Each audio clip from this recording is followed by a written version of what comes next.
ನಾನಿನ್ನ ಮನಕ್ಕೆ ಬಾರೆನೆ ವಿಠಲ, ನಾನಿನ್ನ ಮನಕ್ಕೆ ಬಾರೆನೆ ವಿಠಲ, ನಾನಿನ್ನ ಮನಕ್ಕೆ ಬಾರೆನೆ ವಿಠಲ. ಜಯ ಪಾಂಡುರಂಗ ಶ್ರೀ ಪಾಂಡುರಂಗ, ನಾನಿನ್ನ ಮನಕ್ಕೆ ಬಾರೆನೆ ವಿಠಲ, ನಾನಿನ್ನ ಮನಕ್ಕೆ ಬಾರದೆ ಹೋದರೆ, ನಾನಿನ್ನ ಮನಕ್ಕೆ ಬಾರದೆ ಹೋದೊಡೆ ಭವದೊಳು ಬಳಲುವೆನೋ. ಜಯ ಪಾಂಡುರಂಗ, ಭವದೊಳು ಬಳಲುವೆನೋ. ಜಯ ಪಾಂಡುರಂಗ, ನಾನಿನ್ನ ಮನಕ್ಕೆ ಬಾರೆನೆ ವಿಠಲ, ನಾನಿನ್ನ ಮನಕ್ಕೆ ಬಾರೆನೆ ವಿಠಲ.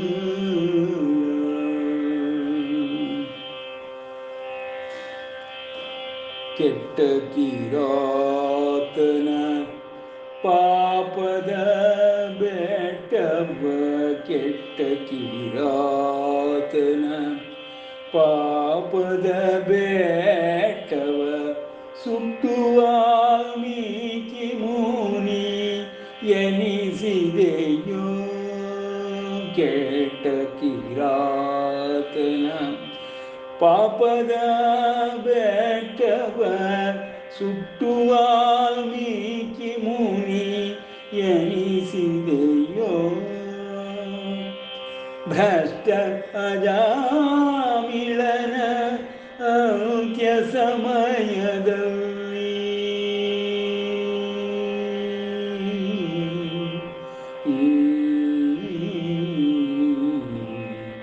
ಭ್ರಷ್ಟ ಅಜಾಮಿಳನ ಅಂತ್ಯ ಸಮಯದಲ್ಲಿ ಹಂತಕನ ಬಾಧೆಯ ಬಿಡಿಸಿದೆಯೋ. ಹಂತಕನ ಬಾಧೆಯ ಬಿಡಿಸಿದೆಯೋ. ನಾನಿನ್ನ ಮನಕ್ಕೆ ಬಾರೆನೆ ವಿಠಲ, ನಾನಿನ್ನ ಮನಕ್ಕೆ ಬಾರೆನೆ ವಿಠಲ, ನಾನಿನ್ನ ಮನಕ್ಕೆ ಬಾರದೆ ಹೋದೊಡೆ, ನಾನಿನ್ನ ಮನಕ್ಕೆ ಬಾರದೆ ಹೋದೊಡೆ ಭವದೊಳು ಬಳಲುವೆನೋ. ಭವದೊಳು ಬಳಲುವೆನೋ. ಹೇ ಪಾಂಡುರಂಗ, ನಾನಿನ್ನ ಮನಕ್ಕೆ ಬಾರೆನೆ ವಿಠಲ. 5 ಮಂದಿಯ ಕೂಡೆ ಸರಸವು ದ್ರೌಪದಿಗೆ, 5 ಮಂದಿಯ ಕೂಡೆ ಸರಸವು ದ್ರೌಪದಿಗೆ. ಬಂದು ಲಜ್ಜೆಯ ನೀ ಕಾಯ್ದೆಯಂತೆ, 5 ಮಂದಿಯ ಕೂಡೆ ಸರಸವು ದ್ರೌಪದಿಗೆ. ಬಂದು ಲಜ್ಜೆಯ ನೀ ಕಾಯ್ದೆಯಂತೆ, ದೀನರುದ್ಧರಿಪ ಪುರಂದರ ವಿಠಲನೆ.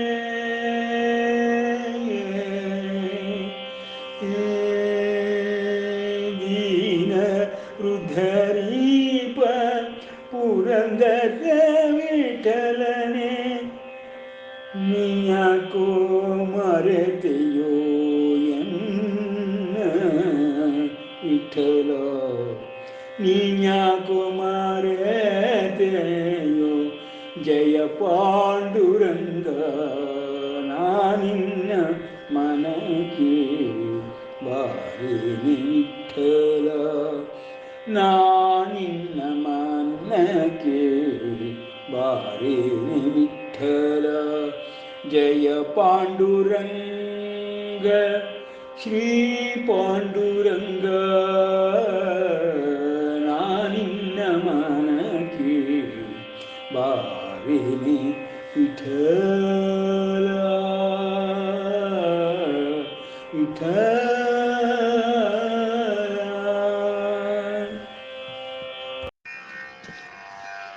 ಶುಕ್ಲಾಂಬರಧರಂ ವಿಷ್ಣುಂ ಶಶಿವರ್ಣಂ ಚತುರ್ಭುಜಂ ಪ್ರಸನ್ನವದನಂ ಧ್ಯಾಯೇತ್ ಸರ್ವವಿಘ್ನೋಪಶಾಂತಯೇ ಅಗಜಾನನಪದ್ಮಾರ್ಕಂ ಗಜಾನನಮಹರ್ನಿಶಂ ಅನೇಕದಂತಂ ಭಕ್ತಾನಾಂ ಏಕದಂತमुपास्महे. ಅಂಬ ತ್ವಾಮನುಸಂದದಾಮಿ ಭಗವದ್ಗೀತೆ ಭವದ್ವೇಷಿಣೀಂ ತಮೇವ ಶರಣಂ ಗಚ್ಚ ಸರ್ವಭಾವೇನ ಭಾರತ ತತ್ಪ್ರಸಾದಾತ್ ಪರಾಂ ಶಾಂತಿಂ ಸ್ಥಾನಂ ಪ್ರಾಪ್ಸ್ಯಸಿ ಶಾಶ್ವತಂ ಇತಿ ತೇ ಜ್ಞಾನಮಾಖ್ಯಾತಂ ಗುಹ್ಯಾತ್ ಗುಹ್ಯತರಂ ಮಯಾ ವಿಮೃಶ್ಯೈತದಶೇಷೇಣ ಯಥೇಚ್ಛಸಿ ತಥಾ ಕುರು ಸರ್ವಗುಹ್ಯತಮಂ ಭೂಯಃ ಶೃಣು ಮೇ ಪರಮಂ ವಚಃ ಇಷ್ಟೋಸಿ ಮೇ ದೃಢಮಿತಿ ತಥೋ ವಕ್ಷ್ಯಾಮಿ ತೇ ಹಿತಂ ಮನ್ಮನಾ ಭವ ಮದ್ಭಕ್ತೋ ಮದ್ಯಾಜೀ ಮಾಂ ನಮಸ್ಕುರು ಮಾಮೇ ವೈಷ್ಯಸಿ ಸತ್ಯಂ ತೇ ಪ್ರತಿಜಾನೇ ಪ್ರಿಯೋಸಿ ಮೇ ಸರ್ವಧರ್ಮಾನ್ ಪರಿತ್ಯಜ್ಯ ಮಾಮೇಕಂ ಶರಣಂ ವ್ರಜ ಅಹಂ ತ್ವಾ ಸರ್ವಪಾಪೇಭ್ಯೋ ಮೋಕ್ಷಯಿಷ್ಯಾಮಿ ಮಾ ಶುಚಃ. ಯ ಇಮಂ ಪರಮಂ ಗುಹ್ಯಂ ಮದ್ಭಕ್ತೇಷ್ವಭಿದಾಸ್ಯತಿ ಭಕ್ತಿಂ ಮಯಿ ಪರಾಂ ಕೃತ್ವಾ ಮಾಮೇ ವೈಷ್ಯತ್ಯ ಸಂಶಯಃ. ಇದುವರೆಗೆ ನಾವು ಭಗವದ್ಗೀತಾ ಜ್ಞಾನಾಭ್ಯಾಸದ ಪುನರಾವರ್ತನೆಯನ್ನು ಮಾಡುತ್ತಾ ರಾಜವಿದ್ಯಾ ರಾಜಗುಹ್ಯ ಯೋಗದ 12 ಶ್ಲೋಕಗಳನ್ನು ನೋಡಿ 13-14ನೇ ಶ್ಲೋಕಗಳನ್ನು ನೋಡಬೇಕಾಗಿದೆ. ಪರಮಾತ್ಮನು ಇದುವರೆಗೆ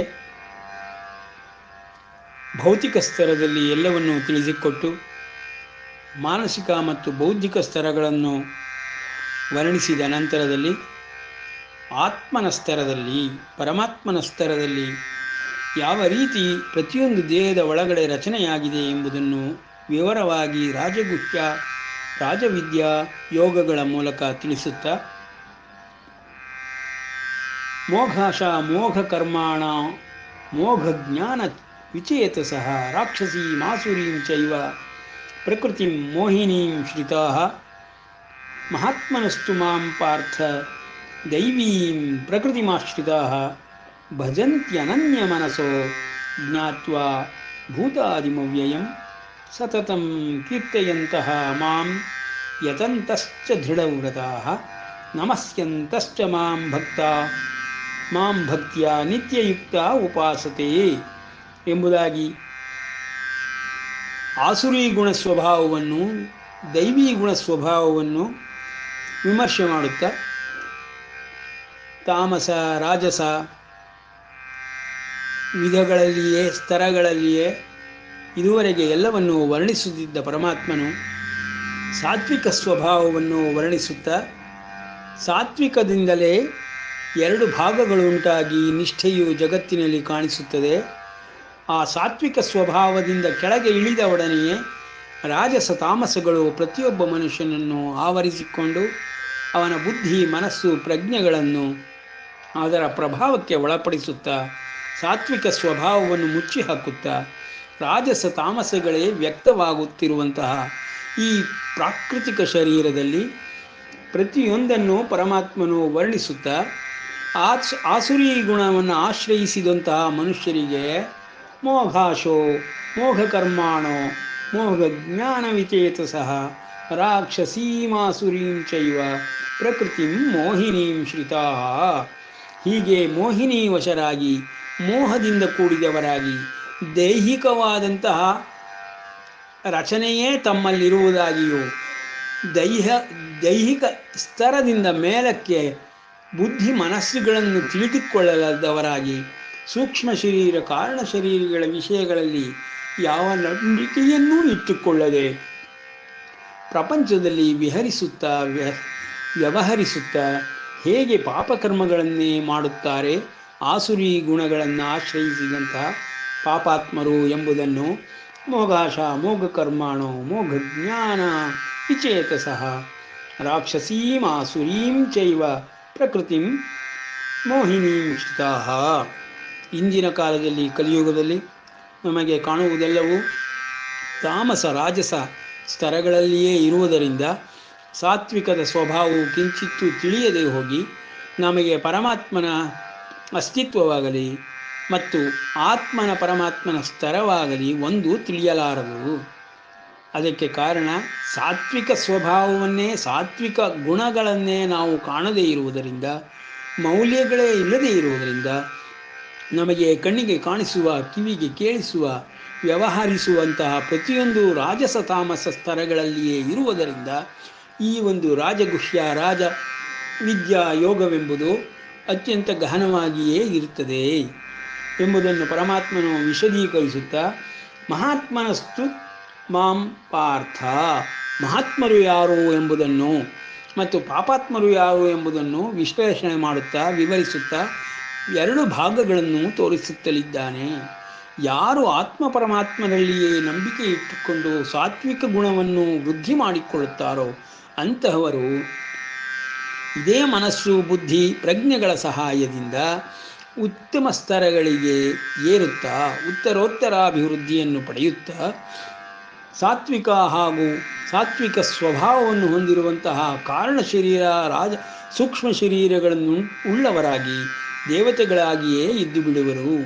ಇದನ್ನೇ ಊರ್ಧ್ವಲೋಕಗಳೆಂಬುದಾಗಿ ಹೇಳುವರು. ಇಂತಹ ಸ್ತರದಲ್ಲಿರುವಂತಹವರೇ ಮಹಾತ್ಮರು ಎನಿಸಿಕೊಳ್ಳುತ್ತಾರೆ. ಎಲ್ಲರನ್ನೂ ಮಹಾತ್ಮರು ಎನ್ನುವುದಕ್ಕಾಗುವುದಿಲ್ಲ. ಅರ್ಜುನ, ಯಾರು ಪಾಪಕರ್ಮಗಳಲ್ಲೇ ಸದಾಕಾಲವೂ ತಲ್ಲೀನನಾಗಿ ಪಾಪಕರ್ಮಗಳನ್ನೇ ಮಾಡುತ್ತಾ ಪಾಪ ಫಲಗಳನ್ನೇ ಬಯಸುತ್ತಾ ಎಲ್ಲವೂ ವ್ಯರ್ಥವಾಗಿ ಕಾಲವನ್ನು ಹರಣೆ ಮಾಡುತ್ತಾ ಈ ರೀತಿ ಭೌತಿಕ ಶರೀರದಲ್ಲಿಯೇ ಭೌತಿಕ ಪ್ರಪಂಚದಲ್ಲಿಯೇ ಇದ್ದು ಬಿಡುತ್ತಾರೆಯೋ ಅಂತಹವರಿಗಿರುವಂತಹ ರಾಜಸ ತಾಮಸ ಗುಣಗಳು ಅವರನ್ನು ಆಕ್ರಮಿಸಿಕೊಂಡು ಸಾತ್ವಿಕ ಗುಣದ ಪರಿಚಯವೂ ಇಲ್ಲದಂತೆ ಅವರ ಜೀವಮಾನವನ್ನೆಲ್ಲವನ್ನು ಕಳೆದು ಬಿಡುತ್ತಾರೆ. ಹೀಗೆ ಜನ್ಮಾಂತರ ಪ್ರಾಪ್ತಿಗಳು ಮತ್ತೆ ಮತ್ತೆ ಶರೀರದೊಳಗೆ ಪ್ರವೇಶವಾಗುವುದರ ಮೂಲಕವಾಗಿ ಅವರಿಗೆ ಜನನ ಮರಣದ ಚಕ್ರದಿಂದ ಬಿಡಿಸಿಕೊಳ್ಳಲಾಗದೆ ಹೋಗುತ್ತಾರೆ. ಆದರೆ ಅರ್ಜುನ, ನೀನು ಸಾತ್ವಿಕವನ್ನು ಒಮ್ಮೆ ಬೆಳೆಸಿಕೊಂಡರೆ ಸಾತ್ವಿಕ ಸ್ತರದಿಂದ ಮೇಲ್ಮುಖವಾಗಿರುವಂತಹ ಆತ್ಮ ಪರಮಾತ್ಮನ ಸ್ತರದಲ್ಲಿಯೇ ಸದಾಕಾಲ ಇದ್ದು ಬಿಡಬಹುದು. ಪ್ರತಿಯೊಬ್ಬರಿಗೂ ಮನಸ್ಸು ಬುದ್ಧಿ ಮತ್ತು ಪ್ರಜ್ಞೆಗಳನ್ನು ಈ ರೀತಿಯೇ ರಚಿಸಿಕೊಟ್ಟಿರುತ್ತೇನೆ. ಈ ಉಪಕರಣಗಳನ್ನು ಉಪಯೋಗಿಸಿಕೊಂಡು ಪ್ರತಿಯೊಬ್ಬರೂ ಸಾತ್ವಿಕ ಗುಣದ ಸ್ತರದಲ್ಲಿಯೇ ನಿಲ್ಲಬಹುದು. ಅಂಥವರುಗಳು ದೇವತೆಗಳಿಗೆ ಎನಿಸಿಕೊಂಡು ನನ್ನ ಬಳಿಗೆ ಬರುವರು. ಪರಮ ಪದವಿಯಲ್ಲಿ ಸಾತ್ವಿಕದ ಅಧಿಕ್ಯದಿಂದ ಬರಬಹುದು ಸಾಧ್ಯವೇ ಹೊರತು ರಾಜಸ ತಾಮಸ ಗುಣಗಳು ಉಳ್ಳವರು ನನ್ನ ಬಳಿಗೆ ಬರಲಾರರು ಎಂಬುದನ್ನು ವಿಶದೀಕರಿಸುತ್ತಾ ಮಹಾತ್ಮನಸ್ತು ಮಾಂ ಪಾರ್ಥ ದೈವೀಂ ಪ್ರಕೃತಿಮಾಶ್ರಿತಾಃ ಭಜಂತ್ಯನನ್ಯ ಮನಸ. ಅನನ್ಯವಾದ ಮನಸ್ಸಿನಿಂದ ಸದಾಕಾಲವೂ ಪರಮಾತ್ಮನನ್ನೇ ಭಜಿಸುತ್ತಾ ಪರಮಾತ್ಮನಲ್ಲಿಯೇ ಮನಸ್ಸನ್ನಿಟ್ಟು ಪರಮಾತ್ಮನಿಗಾಗಿಯೇ ಎಲ್ಲವನ್ನೂ ಮಾಡುತ್ತಾ ಎಲ್ಲ ಫಲಗಳನ್ನು ಪರಮಾತ್ಮನಿಗೆ ಅರ್ಪಿಸುತ್ತಾ ಯಜ್ಞ ಕರ್ಮಗಳನ್ನಾಗಿ ಎಲ್ಲ ಕರ್ಮಗಳನ್ನು ಪರಿವರ್ತಿಸುತ್ತಾ ಹೀಗೆ ಯಾರು ನನ್ನ ಬಳಿಗೆ ಬರುವರೋ ಅಂತಹವರು ಸಾತ್ವಿಕ ಸ್ವರೂಪವನ್ನು ಬೆಳೆಸಿಕೊಳ್ಳುವರು. ಆದುದರಿಂದ ಅರ್ಜುನ, ಅಂತಹ ಸಾತ್ವಿಕ ಸ್ವರೂಪಿಗಳು ನನ್ನ ಬಳಿಗೆ ಬಂದೇ ಬರುತ್ತಾರೆ. ಅಂತಹವರುಗಳನ್ನು ಮಹಾತ್ಮರೆಂಬುದಾಗಿ ನೀನು ಪರಿಗಣಿಸಬೇಕು. ಈ ಲೋಕದಲ್ಲಿ ಕಾಣಿಸುವವರೆಲ್ಲರೂ ಮಹಾತ್ಮರಾಗಿರುವುದಿಲ್ಲ. ಕೋಟಿಗೊಬ್ಬರು ಸಿಗಬಹುದು, ಸಾವಿರಕ್ಕೊಬ್ಬರು ಸಿಗಬಹುದು. ಆದರೆ ಆ ಮಹಾತ್ಮರನ್ನು ಗುರುತಿಸಿ ಅವರ ಸಹಾಯವನ್ನು ಪಡೆದುಕೊಂಡು ನನ್ನ ಬಳಿಗೆ ಬರಲು ಎಲ್ಲರಿಗೂ ಅನುಕೂಲವಾಗುವಂತೆಯೇ ನಾನು ಈ ಒಂದು ರಚನೆಯನ್ನು ಮಾಡಿರುತ್ತೇನೆ ಎಂಬುದಾಗಿ ವ್ಯವಸ್ಥಾತ್ಮಕವಾದ ರಚನೆಯನ್ನು ಪರಮಾತ್ಮನು ವರ್ಣಿಸುತ್ತಾ ಮಹಾತ್ಮನಸ್ತು ಮಾಂ ಪಾರ್ಥ ದೈವೀಂ ಪ್ರಕೃತಿಮಾಶ್ರಿತಾ. ಅಂತಹ ಮಹಾತ್ಮರು ಏನು ಮಾಡುವರೆಂದರೆ ಸಾತ್ವಿಕ ಗುಣವನ್ನೇ ಆಧಾರವನ್ನಾಗಿಟ್ಟುಕೊಳ್ಳುತ್ತಾರೆ. ರಾಜಸ ತಾಮಸಗಳನ್ನು ಬಲ್ಲವರಾಗಿ ಅದರಿಂದ ಹೊರಗೆ ಬಂದು ಬಿಡುತ್ತಾರೆ. ಮೇಲ್ಮುಖವಾದಂತಹ ಪಯಣವನ್ನು ಮಾಡುತ್ತಾ ಸಾತ್ವಿಕ ಗುಣಗಳನ್ನೇ ಅಧಿಕ ಮಾಡಿಕೊಳ್ಳುತ್ತಾ ಮಹಾತ್ಮನಸ್ತು ಮಾಂ ಪಾರ್ಥ ದೈವೀಂ ಪ್ರಕೃತಿಮಾಶ್ರಿತಾ. ಪ್ರಕೃತಿಯಲ್ಲೇ ಇದ್ದಾಗ್ಯೂ ದೇವತೆಗಳ ವಿಷಯದಲ್ಲಿಯೇ ಸದಾ ಚಿಂತಿಸುತ್ತಾ ಎಲ್ಲ ದೇವತೆಗಳನ್ನು ಪ್ರಾರ್ಥನೆ ಮಾಡಿ ಪೂಜಿಸುತ್ತಾ ಆರಾಧಿಸುತ್ತಾ ನನ್ನ ಬಳಿಗೆ ಬರುವವರಾಗುತ್ತಾರೆ. ಭಜಂತಿ ಅನನ್ಯ ಮನಸ ಜ್ಞಾತ್ವಾ. ಅನನ್ಯವಾದ ಮನಸ್ಸಿನಿಂದ ನನ್ನನ್ನೇ ಸ್ಮರಣೆ ಮಾಡುತ್ತಾ ಭಜಿಸುತ್ತಾ ಭೂತಾದಿಗಳೆಲ್ಲವನ್ನೂ ತಿಳಿದುಕೊಳ್ಳುತ್ತಾ ಅದರಲ್ಲಿ ಅವ್ಯಯವಾದ ನನ್ನ ವಿಷಯವನ್ನೂ ತಿಳಿದುಕೊಳ್ಳುತ್ತಾರೆ. ಹೀಗೆ ದೇವತಾದಿಗಳನ್ನು ಗುರುತಿಸುವ ಮತ್ತು ಭೂತಾದಿಗಳನ್ನು ಗುರುತಿಸುವ ಎರಡರ ಭೇದವನ್ನು ತಿಳಿದುಕೊಳ್ಳುವ ಪಾಪ ಮತ್ತು ಪುಣ್ಯಗಳೆಂಬ ಕರ್ಮಗಳನ್ನು ಆಶ್ರಯಿಸುವ ಜನರನ್ನು ನೀನು ತಿಳಿದುಕೊಳ್ಳಬಹುದು. ಅರ್ಜುನ, ಈ ಒಂದು ರಚನೆಯೇ ಈ ರೀತಿ ನಡೆಯುತ್ತಿದೆ. ಎಲ್ಲವೂ ಸಾತ್ವಿಕ ಸ್ವರೂಪ ಮತ್ತು ಅದರಿಂದ ಮೇಲ್ಮುಖವಾಗಿಯೇ ಇರುವಂತಹ ಆತ್ಮ ಪರಮಾತ್ಮರನ್ನು, ನನ್ನ ಪರಮ ಪದವಿಯನ್ನು ತಿಳಿದುಕೋ ಎಂಬ ಅದ್ಭುತವಾದ ಜ್ಞಾನ ರಹಸ್ಯವನ್ನು ಪರಮಾತ್ಮನು ಬಿಚ್ಚಿ ತೋರಿಸುತ್ತಾ ಅರ್ಜುನನಿಗೆ ಇದುವರೆಗೆ ಭೌತಿಕ ಸ್ತರದಲ್ಲಿ ಎಲ್ಲವನ್ನು ತಿಳಿಸಿಕೊಟ್ಟು ಮಾನಸಿಕವಾದ, ಇಂದ್ರಿಯವಾದುದು ಮತ್ತು ಪ್ರಾಪಂಚಿಕವಾದಂತಹ ಎಲ್ಲ ವಿಷಯಗಳನ್ನು ತಾಮಸ ರಾಜಸಗಳೆಂಬ ಸ್ತರಗಳಲ್ಲಿ ತೋರಿಸುತ್ತಾ ಮೇಲ್ಮುಖವಾಗಿ ಸಾತ್ವಿಕ ಸ್ವರೂಪಕ್ಕೆ ಬಂದು ನಿಂತಿದ್ದಾನೆ. ಸತತಂ ಕೀರ್ತೆಯಂತಹ ಅಂತಹ ಮಹಾತ್ಮರು ಏನು ಮಾಡುತ್ತಾರೆ? ನನ್ನನ್ನು ಸತತವಾಗಿ ಅನನ್ಯ ಮನಸ್ಕರಾಗಿ ಭಜಿಸುತ್ತಾರೆ ಮತ್ತು ಕೀರ್ತಿಸುತ್ತಾರೆ. ಏಕೆಂದರೆ ನಾನು ಎಲ್ಲರಿಗೂ ಕಾಣಸಿಗುವುದಿಲ್ಲ. ಸಾತ್ವಿಕ ಸ್ತರದಲ್ಲಿ ಬಂದಾಗ ಮಾತ್ರ ನಾನು ಅವರಿಗೆ ಗೋಚರನಾಗುತ್ತೇನೆ. ಆದ್ದರಿಂದ ಅಂಥವರು ಸಾತ್ವಿಕ ಸ್ವರೂಪದಲ್ಲಿ ಇರುವಂಥವರು ಮಹಾತ್ಮರೆನಿಸಿಕೊಳ್ಳುತ್ತಾರೆ. ಅರ್ಜುನ, ಅಂತಹ ಮಹಾತ್ಮರನ್ನು ನೀನು ಯಾವಾಗಲೂ ಆಧರಿಸಿ ಆಶ್ರಯಿಸಿರಬೇಕು. ಕಾರಣವೇನೆಂದರೆ ಮಿಕ್ಕವರೆಲ್ಲರೂ ಆಸುರಿ ಗುಣಗಳನ್ನು ಆಶ್ರಯಿಸಿ ಮೋಘಜ್ಞಾನ ವಿಚೇತಸಃ. ಮೋಘಜ್ಞಾನ ಅಂದರೆ ಪಾಪಜ್ಞಾನದಿಂದ ಪಾಪಕರ್ಮಗಳನ್ನೇ ಮಾಡುವವರಾಗಿ ಸದಾಕಾಲವೂ ಪಾಪವನ್ನೇ ಸಂಪಾದಿಸುವವರಾಗಿ ಇರುವಂತಹ ಪಾಪಾತ್ಮರಿಗೆ ಹೋಲಿಸಿದರೆ ಎಲ್ಲರೂ ಪುಣ್ಯಾತ್ಮರುಗಳಾಗಬೇಕೆನಿಸಿದರೆ ಸಾತ್ವಿಕ ಸ್ತರಕ್ಕೆ ಬರಬೇಕು. ಸಾತ್ವಿಕ ಸ್ತರದಲ್ಲೇ ಮಹಾತ್ಮರುಗಳು ಸದಾಕಾಲವೂ ನೆಲೆ ನಿಲ್ಲುತ್ತಾರೆ, ವಾಸ ಮಾಡುತ್ತಾರೆ, ಅನನ್ಯವಾಗಿ ನನ್ನನ್ನು ಭಜಿಸುತ್ತಿರುತ್ತಾರೆ ಮತ್ತು ಕೀರ್ತಿಸುತ್ತಿರುತ್ತಾರೆ. ನನ್ನ ಪರಮ ಪದವಿಯ ವಿಷಯವಾಗಲಿ ನನ್ನ ವಿಷಯವಾಗಲಿ ಅವರಿಗೆ ಸದಾಕಾಲವೂ ಜಾಗೃತವಾಗಿ ನಿಶ್ಚಯಾತ್ಮಕವಾದ ಬುದ್ಧಿಯುಳ್ಳವರಾಗಿ ನಮಸ್ಯಂತಶ್ಚ ಮಾಂ ಭಕ್ತ್ಯ. ಅಂತಶ್ಚ ಮಾಂ ಭಕ್ತ್ಯ ಎಂಬುದನ್ನು ಗಮನಿಸಬೇಕು. ಪರಮಾತ್ಮನು ಎಲ್ಲೋ ಹೊರಗಿದ್ದಾನೆ ಎಂಬ ಕಲ್ಪನೆ ಮಹಾತ್ಮರಿಗೆ ಇರುವುದಿಲ್ಲ. ಪರಮಾತ್ಮನು ವಿಶ್ವವನ್ನೇ ವ್ಯಾಪಿಸಿದರೂ ಅವನು ಅಂತರ್ಗತನಾಗಿ ಅಂತರ್ಯಾಮಿಯಾಗಿ ಪ್ರತಿಯೊಂದು ಹೃದಯ ಮಂದಿರದಲ್ಲೇ ಇರುವನು ಎಂಬ ವಾಸುದೇವ ಸರ್ವಮಿತಿ ಎಂಬ ಸುಜ್ಞಾನವನ್ನು ಹೊಂದಿ ಮಹಾತ್ಮರೆನಿಸಿಕೊಂಡು ಸದಾಕಾಲವು ಅಂತರಾತ್ಮನಾಗಿ ಅಂತರಂಗದಲ್ಲೇ ಕುಳಿತಿರುವ ನನ್ನನ್ನು, ಅವರ ಹೃದಯ ಕಮಲದಲ್ಲಿರುವ ನನ್ನನ್ನು ಭಜಿಸುತ್ತಾ ಕೀರ್ತಿಸುತ್ತಾ ಸಾತ್ವಿಕ ಸ್ವರೂಪ ಉಳ್ಳವರಾಗಿ ಸದಾ ಪುಣ್ಯಕರ್ಮಗಳನ್ನೇ ಮಾಡುವವರಾಗಿ ಎಲ್ಲ ಫಲಗಳನ್ನು ನನಗೆ ಅರ್ಪಿಸುತ್ತಾ ಯಜ್ಞ ಕರ್ಮಗಳಲ್ಲೇ ನಿರತರಾಗಿ ನಮಸ್ಯಂತಶ್ಚ ಮಾಂ ಭಕ್ತ್ಯ, ನನ್ನಲ್ಲಿಯೇ ಅತ್ಯಂತ ಅತಿಶಯವಾದ ಭಕ್ತಿಯನ್ನು ಮಾಡುವಂಥವರಾಗಿ ನಿತ್ಯವೂ ಯೋಗಾರೂಢರಾಗಿ ಆರುರುಕ್ಷರಾಗಿ ನನ್ನನ್ನು ಉಪಾಸನೆ ಮಾಡುತ್ತಾರೆ. ಅರ್ಜುನ, ಇಂತಹ ಮಹಾತ್ಮರುಗಳನ್ನು ಬೇರೆಯಾಗಿ ತಿಳಿದುಕೊಳ್ಳುವ ಬುದ್ಧಿಯನ್ನು ನಾನೇ ಕರುಣಿಸುತ್ತೇನೆ. ಜ್ಞಾನ ಯಜ್ಞೇನ ಚಾಪ್ಯನ್ಯೇ ಯಜಂತೋ ಮಾಮುಪಾಸತೆ ಏಕತ್ವೈವ ಪೃಥಕ್ತ್ವೇನ ಬಹುಧಾ ವಿಶ್ವತೋ ಮುಖಂ. ಈ ರೀತಿ ಮಹಾತ್ಮರುಗಳ ವಿಷಯದಲ್ಲಿಯೇ ಹಲವಾರು ವಿಭಾಗಗಳನ್ನು ವೈವಿಧ್ಯತೆಗಳನ್ನು ವರ್ಣಿಸುತ್ತಾ ಪರಮಾತ್ಮನು ಜ್ಞಾನಯಜ್ಞದಿಂದ ನನ್ನನ್ನೇ ಯಜ್ಞ ಕರ್ಮದ ಫಲಗಳನ್ನು ಅನುಭವಿಸುವ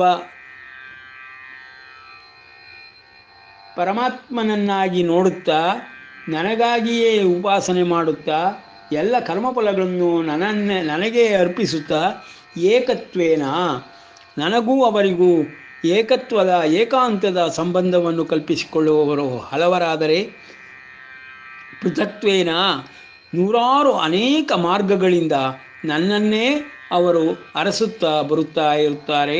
ಅಂತಹವರುಗಳಿಗೂ ನಾನೇ ಗುರಿಯಾಗಿರುತ್ತೇನೆ ಎಂಬುದಾಗಿ ಏಕತ್ವೇನ ಪೃಥಕ್ತ್ವೇನ ಬಹುಧ ವಿಶ್ವತೋಮುಖನಾದ ನನ್ನನ್ನು, ವಿಶ್ವವನ್ನೇ ವ್ಯಾಪಿಸಿರುವ ನನ್ನನ್ನು ಅವರ ಅಂತರ್ಯಾಮಿಯಾಗಿ ಅಂತರಂಗದ ಗುಹೆಯಲ್ಲಿ ಹೃದಯ ಕಮಲದಲ್ಲಿ ನಾನು ನೆಲೆಸಿರುವೆನೆಂಬುದಾಗಿ ವಾಸುದೇವ ಸರ್ವಮಿತಿ ಎಂಬುದನ್ನು ಮರೆಯದೆ ಸದಾಕಾಲವೂ ನನ್ನನ್ನೇ ಉಪಾಸನೆ ಮಾಡುತ್ತಾರೆ. ಅಹಂ ಕ್ರತುರಹಂ ಯಜ್ಞ ಸ್ವದಾಹಂ ಅಹಮೌಷಧಂ ಮಂತ್ರೋಹಂ ಅಹಮೇವಾಜ್ಯ ಅಹಮಗ್ನಿ ಅಹಂ ಹುತಂ ಪಿತಾಮಹಸ್ಯ ಜಗತಃ ಮಾತಾ ಧಾತಾ ಪಿತಾಮಹಃ ವೇದ್ಯಂ ಪವಿತ್ರಮೋಂಕಾರಂ ಋಕ್ಸಾಮಯಜುರೇವ ಚ. ಹೀಗೆ ಪರಮಾತ್ಮನು ಪೃಥಕ್ತ್ವಗಳನ್ನು ಅನೇಕಗಳನ್ನು ವರ್ಣಿಸುತ್ತಾ ಒಂದೊಂದಕ್ಕೂ ಒಂದೊಂದು ಪದಗಳನ್ನು ಹೇಳುತ್ತಾ ತಾನು ಹೇಗೆ ವಿಶ್ವವನ್ನೇ ವ್ಯಾಪಿಸಿದ್ದೇನೆ, ವಿಶ್ವತೋಮುಖನಾಗಿದ್ದೇನೆ, ನಾನು ಹೃದಯ ಕಮಲದಲ್ಲಿರುವಂಥವನಾದರೂ ವಿಶ್ವಕ್ಕೆಲ್ಲ ವ್ಯಾಪಿಸಿರುವಂತಹ ವಾಸುದೇವನಾಗಿ ಎಲ್ಲರಿಗೂ ಹೇಗೆ ಕಂಗೊಳಿಸುತ್ತಿದ್ದೇನೆ ಎಂಬುದನ್ನು ವರ್ಣಿಸುತ್ತಾ, ಇಂತಹ ನನ್ನನ್ನು ಗುರಿಯಾಗಿಟ್ಟುಕೊಂಡವರು ಮಾತ್ರ ಮಹಾತ್ಮರೆನಿಸಿಕೊಳ್ಳುತ್ತಾರೆ. ಅಂತಹವರನ್ನು ನಾನು ಸದಾ ನೋಡುತ್ತಲೇ ಇರುತ್ತೇನೆ. ಅವರು ನನ್ನ ಸ್ತರದಲ್ಲಿಯೇ, ಸಾತ್ವಿಕ ಸ್ತರದಲ್ಲಿಯೇ ಇದ್ದು ಬಿಡುವವರಾಗುತ್ತಾರೆ. ಆದುದರಿಂದ ಅರ್ಜುನ, ರಾಜಸ ತಾಮಸಗಳಿಂದ ತುಂಬಿರುವಂತಹ ಈ ಪ್ರಾಪಂಚಿಕ ವಿಷಯ ವಸ್ತುಗಳಿಂದ ಮೋಹಿತನಾಗದೆ ಅವರು ನನ್ನನ್ನೇ ಭಜಿಸುವಂತವರಾಗಿ ನನ್ನ ಲೋಕಗಳಿಗೆ ಸೇರಿಕೊಳ್ಳುವರು. ಇಂತಹವರನ್ನು ಮಹಾತ್ಮರೆಂದು ಕರೆಯುತ್ತೇನೆ. ಅಂತಹವರ ಜೊತೆಯಲ್ಲಿಯೇ ನಾನೂ ಸದಾಕಾಲವೂ ಇದ್ದು ಬೀಳುತ್ತೇನೆ ಎಂಬ ಅತ್ಯಂತ ರಾಜಗುಹ್ಯ ಯೋಗದ ಮೂಲಕ ರಹಸ್ಯತಮವಾದಂತಹ ವಿಷಯಗಳನ್ನು ಪರಮಾತ್ಮನು ಬಿಚ್ಚಿಡುತ್ತಿದ್ದಾನೆ. ಇಲ್ಲವಾದರೆ ಮನುಷ್ಯ ಬುದ್ಧಿಯಿಂದ ಮಾನವ ಸಹಜವಾದ ಪ್ರಾಕೃತಿಕ ದೇಹದಲ್ಲಿ ಎಲ್ಲರೂ ಆಯಾಯ ಇಂದ್ರಿಯಗಳಿಂದ ಸೆಳೆಯಲ್ಪಟ್ಟವರಾಗಿ, ವಿಷಯ ಮೋಹಗಳಿಂದ ತುಂಬಿದವರಾಗಿ, ಪಾಪಾತ್ಮರೆಯಾಗಿ ಪಾಪಗಳನ್ನೇ ದಿನವೂ ಪ್ರತಿನಿತ್ಯವೂ ಮಾಡುತ್ತಾ ಈ ಒಂದು ಪ್ರಪಂಚದಲ್ಲಿ ಜನನ ಮರಣದ ಚಕ್ರದಲ್ಲಿ ಸಿಲುಕಿಬಿಡುತ್ತಾರೆ ಎಂಬುದನ್ನು 2-3 ಶ್ಲೋಕಗಳಿಂದ ವರ್ಣಿಸಿದ ಪರಮಾತ್ಮನು ಮಹಾತ್ಮರನ್ನು ಮತ್ತು ಮಹದ್ಯೋಗವನ್ನು ಮತ್ತು ಮಹಾಪುರುಷ ಸಂಶ್ರಯವನ್ನು ವರ್ಣಿಸುತ್ತಿದ್ದಾನೆ. ಅಹಂ ಕ್ರತುಹು ಅಹಂ ಯಜ್ಞ, ಎಲ್ಲವೂ ನಾನೇ ಆಗಿದ್ದೇನೆ. ಯಜ್ಞವೂ ನಾನೇ ಆಗಿದ್ದೇನೆ, ಯಜ್ಞ ಫಲವೂ ನಾನೇ ಆಗಿದ್ದೇನೆ, ಯಜ್ಞಕ್ಕೆ ಮಾಡುವಂತಹ ಎಲ್ಲ ಕರ್ಮಗಳೂ ನಾನೇ ಆಗಿದ್ದೇನೆ. ಆ ಕರ್ಮಗಳಿಗೆ ಉಪಯೋಗಿಸುವಂತಹ ಉಪಕರಣಗಳು, ಸಲಕರಣೆಗಳು ಎಲ್ಲವೂ ನಾನೇ ಆಗಿದ್ದೇನೆ ಎಂಬುದಾಗಿ ಒಂದೊಂದೇ ಪದದಲ್ಲಿ ಬಿಡಿಸಿ ಹೇಳುತ್ತಾ ಪರಮಾತ್ಮನು ಯಜ್ಞವನ್ನು ಅವನೇ ಅಧಿಯಜ್ಞನಾಗಿ ಪ್ರತಿಯೊಂದು ದೇಹದಲ್ಲಿಯೂ ವೈಶ್ವಾನರಾಜ್ಞಿಯ ರೂಪದಲ್ಲಿ ಸ್ವೀಕರಿಸುತ್ತಾ ಪ್ರಪಂಚವನ್ನೇ ವ್ಯಾಪಿಸಿದ್ದಾನೆ ಎಂಬ ಮಹತ್ತತ್ವವನ್ನು ಬಿಡಿಸಿ ತೋರಿಸುತ್ತಿದ್ದಾನೆ. ಇದು ಸಾತ್ವಿಕ ಮತ್ತು ಅದಕ್ಕಿಂತಲೂ ಎತ್ತರದಲ್ಲಿರುವಂತಹ ಉತ್ತಮೋತ್ತಮವಾದಂತಹ ಪರಮಾತ್ಮನ ಸ್ಥಿತಿಯನ್ನು, ಪರಮ ಪದವಿಯನ್ನು ವರ್ಣಿಸುತ್ತಿರುವಂತಹ ಜ್ಞಾನವಾಗಿದೆ. ಆದುದರಿಂದ ನಾವುಗಳು ಸದಾಕಾಲವೂ ರಾಜಸ ತಾಮಸಗಳನ್ನು ಬಲ್ಲವರಾದ್ದರಿಂದ ಮನುಷ್ಯ ಮಾತ್ರದ ಬುದ್ಧಿಯಿಂದ ಸಾತ್ವಿಕವನ್ನಾಗಲಿ ಪರಮಾತ್ಮನ ಸ್ತರವನ್ನಾಗಲಿ ಸುಲಭವಾಗಿ ಗ್ರಹಿಸಲಾಗುವುದಿಲ್ಲ ಎಂಬ ತತ್ವವನ್ನು ರಾಜಗುಹ್ಯ ಯೋಗದ ಮೂಲಕ 17 ಶ್ಲೋಕಗಳಲ್ಲಿ ವರ್ಣಿಸುತ್ತಾ ಪರಮಾತ್ಮನು ಅತ್ಯಂತ ರಹಸ್ಯತಮವಾಗಿರುವಂತಹ ಬ್ರಹ್ಮವಿದ್ಯೆಯ ಭಾಗಗಳನ್ನು ಎಲ್ಲರ ಮುಂದಿಡುತ್ತಿದ್ದಾನೆ. ಅರ್ಜುನನನ್ನು ನಿಮಿತ್ತನನ್ನಾಗಿಟ್ಟುಕೊಂಡಿದ್ದಾನೆ ಎಂಬಲ್ಲಿಗೆ ವಿರಮಿಸೋಣ. ಶ್ರೀಕೃಷ್ಣಾರ್ಪಣಮಸ್ತು.